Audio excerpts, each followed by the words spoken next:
تفسیر مجدی سورہ آل عمران آیت نمبر 174 اعوذ باللہ من الشیطان الرجیم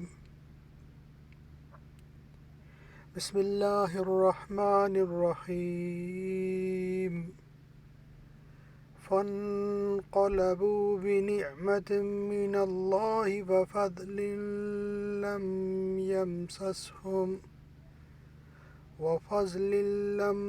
يمسسهم سوء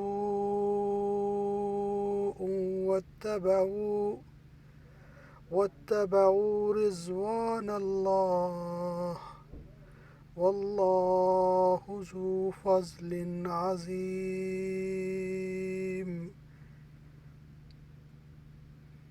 فانقلبوا پھر وہ لوٹے بنعمت نعمت کے ساتھ من اللہ سے اللہ تعالی وفضل اور فضل لم یمسسہم انہیں نہیں پہنچی سوء کوئی برائی واتبعوا اور انہوں نے پیروی کی رضوان اللہ رضا اللہ تعالی واللہ اور اللہ تعالی ذو فضل فضل والا عظیم بڑا۔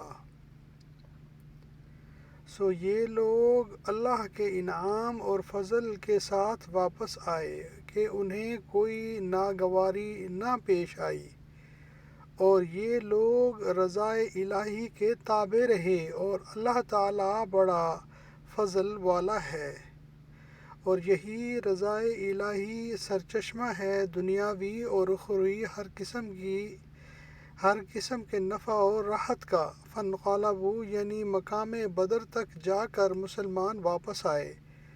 اہل سیر و تاریخ کی زبان میں یہ واقعہ غزوہ بدر ثانیہ کے نام سے موسوم ہے، اور اس کا زمانہ شعبان 4 ہجری کا ہے۔ سیرت ابن حشام میں ہے آپ صلی اللہ علیہ وآلہ وسلم نے ابو سفیان کا انتظار 8 دن تک کیا، اور ابو سفیان بھی مکہ والوں کو لے کر روانہ ہوا، مگر نواحی زہران میں پہنچا تو اس کی رائے مکہ واپس چلے آنے کی ہوئی، اور اس نے قریش سے مخاطب ہو کر کہا تمہارے سفر کے لیے تو ایسا موسم مناسب ہے جس میں تم اپنے جانوروں کو چرا بھی سکو اور دودھ بھی خوب پی سکو، اور یہ موسم تو خشکی کا ہے، سو میں تو واپس چلا تم بھی واپس چلے چلو۔ چنانچہ وہ لوگ واپس ہو گئے بنعمت من اللہ یعنی نعمت مقبولیت اور ترقی ایمان کے ساتھ، فضل یعنی دنیاوی نفع کے ساتھ بھی مال کی نکاسی خوب ہوئی۔ چنانچہ یہاں اس کا فضل مسلمانوں پر ان صورتوں میں ظاہر ہوا۔ نمبر 1 ان کے درجہ ایمانی میں ترقی ہوئی۔ نمبر 2 انہیں معرکہ جہاد میں نکلنے کی توفیق ہوئی۔ نمبر 3 وہ ہر قوت دشمن کی شوکت و سہولت سے ذرا مرعوب نہ ہوئے، مقابلہ کی ہمت قائم رکھی۔